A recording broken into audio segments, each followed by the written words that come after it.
Chef Ken, what is the story? The story is all about after dinner go.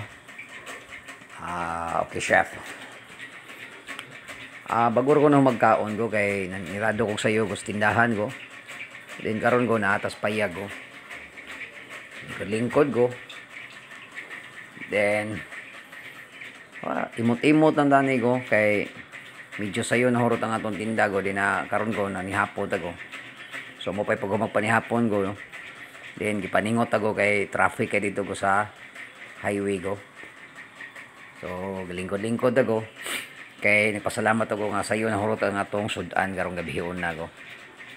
Dapat go manirado mi go mga nanas mga alas 8 go pero nahurot ang sudan go siguro go ganina ra mga alas 4 sa hapon go. Then nagpalimpyo ko sa mga tao go, limpyuhan ang among area dito sa tindahan go. Kanang mga kanal, dining area go. Then i-clear up na nila ang mga tanang gamit go. Para ikaugma go, easy na lang sa paglihok-lihok go. So atos lang gi-briefing go nga i-close nila ang tindahan go sayo go kay para ugma go. Makapanindahan sa tagsayo go. Kay medyo nibalik na go ang mga estudyante go sa Sacred Heart go. Ganina nga go, bayom-bayom sa to ganina ang mga customer go. I hope nga magsigi-sige na go hantod nga maabot ang December go. Kay katong mga nangaging mga duha ka buwan go, matawag na to siya ghost man go. Kay medyo mingaw go. So naka-survive lang gyapon ta ato nga mga months go. Kay tungod nagkugi tag maayo go. By the way go, kung uso day mo mga negosyo go bisag gamay go, dapat go na mo'y pasensya go. Mo na importante go.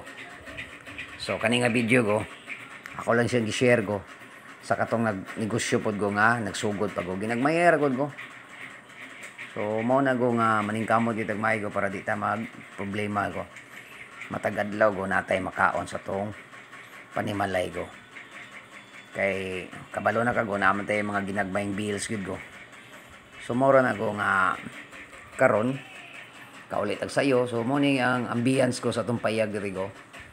Na may swing diri go, gaswing-swing ta go kay busog man go. Then siga-sigarilyo ta go. So mo ni ang akong lifestyle go. After nga maninda go, uli sa payag go. Then wailing out tanang TV go, basa-basag libro. Plano go kung sa mga mino ugma go nga dapat lutuon go. Then nagplano ko go nga ako siguro lutuan og dinuguan ko ang tindahan ako go. Kay kanang dugo-dugo na ko go is medyo maisa na siya og timplada go. Kay sa una go tested na go nga kawa-kawa kung luto nga dinuguan ko dito sa puok ko sa tindahan mo dito sa una go. So nagplano ko go nga balikon sa ko shumay ko daghan og mga plano go sa mga product nga kung itinda ko sa tindahan ko. Ang problema lang ko is medyo watay tao nga kasaligan ko nga atong tao sa tindahan ko. So mo na explanation ako go nga sa mga kliyente ko or mga customer ko na nagsigig palit sa kong tindahan ko. Natay mga planong daghang mino nga buhaton ra go. Ato lang hinahinayon ko. Kaya actually go ang akong tindahan guys, wala na siya yung mga bahaw nga i-display ko. Everyday go bago nga itong i-display ko.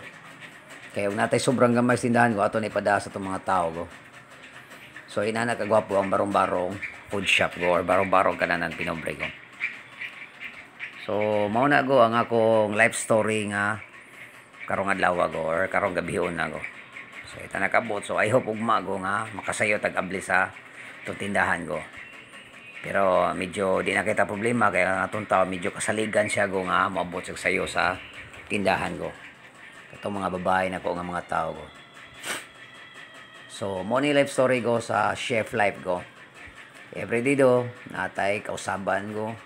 Sa itong tindahan ko, natay adjustment ko. So, inana ang negosyo ko. Pasensya lang, agwanta para makakita kita kwarta ko nga tarong. Then, makabayad ta sa itong mga bills, ang atong mga needs, ug ang atong wants ko. Ato sanas lang makabot ginagmay ko. Hinahinay lang ko. Kay walay shortcut go sa success go. Ang success go dapat go trabahoon. Pero wa man ta moingon nga na successful ta karon go.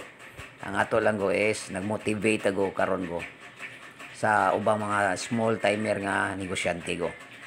So kani nga video ko na kay mga idea nga mga kuhaan ni ko nga ang negosyo day ko is dili permanente kusog ay hinay nasa sakto-sakto lang basta importante magkugigo.